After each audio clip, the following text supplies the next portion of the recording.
Good morning.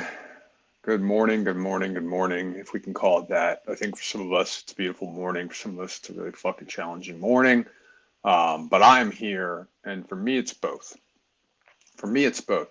So I want to welcome you. I can see that no one is watching live yet. And what I want to do actually is invite you when you are watching, when you do join us, when you do start paying attention to this.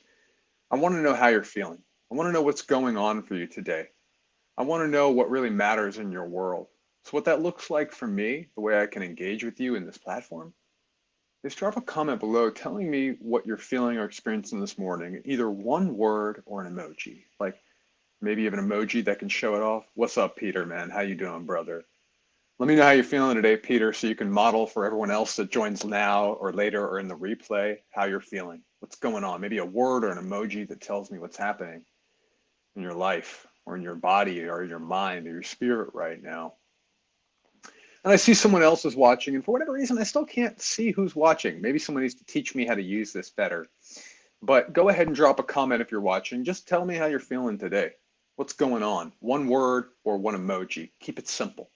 Don't stress yourself by sharing all your complex feelings. What I'm here to talk about today is to give you a story about how a social justice or racial justice training that I took about 2 years ago extremely changed my life. And why I'm sharing this is because I talk a lot about the transformational work that I do in men's community, in relationship, really on mindset, around body. But I haven't until now decided that it was my time to talk about how I've grown and transformed every part of my life because about 4 years ago, I decided I had enough of being ignorant and complicit when it comes to race in the country that I live in and in the world.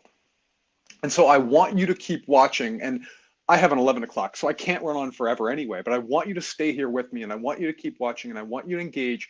If right now you're wondering, like, what the hell do I do? And why am I fighting with people that are, I think, are racist? Or why am I fighting with Trump supporters? Or why am I fighting with whoever? Instead of making a difference, because I know that this is happening. And I know that you're getting frustrated by it. And I know that there's moments where you catch yourself probably doing things that, if you realize it when you look back, you're like, I want to use that energy differently. So if right now you want to use your energy differently, I want you to listen. And I also want you to listen and actually drop the fire emoji right now if you want to understand how to stop arguing with people who see things differently than you, and you want to understand how to create better relationships in your life. And if you also want to understand what's been keeping you from changing, you're doing the inner work. I know who's watching this. I know who pays attention to my work. You're doing the inner work. You're meditating. You're going to men's groups. You're going to women's groups. You're doing coaching. You're doing plant medicines. And you're wondering why your relationships aren't that different. And you're wondering why you still motivate yourself using shame, and you're wondering why you still try so hard to avoid discomfort, even though you know conceptually that discomfort is part of the fire of transformation, of integrating the work into our lives, I want you to keep watching. And I want you to drop a comment or emoji or a fire. Fire. Just, I'm a little scattered. And I'm going to own this. I have fear about doing this live. Just going to slow down and own that I have fear about doing this live. I have fear about a point in our world's evolution where I believe it's now time for me to at least help people see things differently when it comes to race and gender and oppression and privilege. But on Monday, I decided I was done. I decided I was done. And so now I see 7 people are watching, and I want you all to listen if you want to understand more of how the hell to navigate this current moment. And I want you to watch and I want you to comment. So I'm going to get into the story now. And I'm going to go ahead and I'm going to stop replying to comments, but I want you to keep dropping them if it resonates with you. Anytime you hear something that resonates, drop the emoji or the heart, or drop the fire or the emoji comment. I'm going to go ahead and at this moment move to my notes so I can make sure this is actually powerful. Thank you, Jill. Thank you so much. I want to move to my notes because I have some bullet points and I want to make sure that I don't ramble. Thank you, Krishan. I hope I pronounced your name right.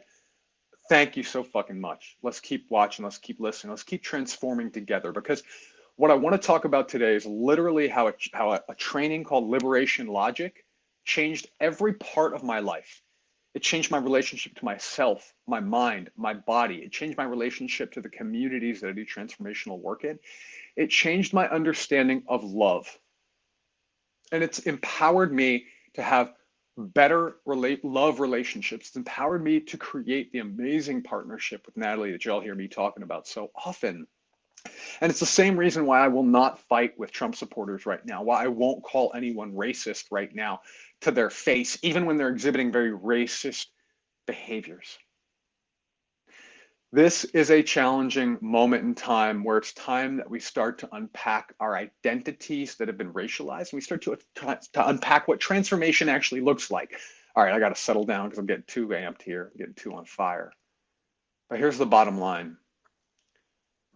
About 4 years ago, I started watching people in the country I live in, human beings that don't look like me, getting murdered on Facebook. And it broke me. It broke me. For a couple of days, I couldn't work and I didn't know what to do. And I was done. I was done. It broke me. And so I started a campaign. I decided it was my time to stop being ignorant and complicit. And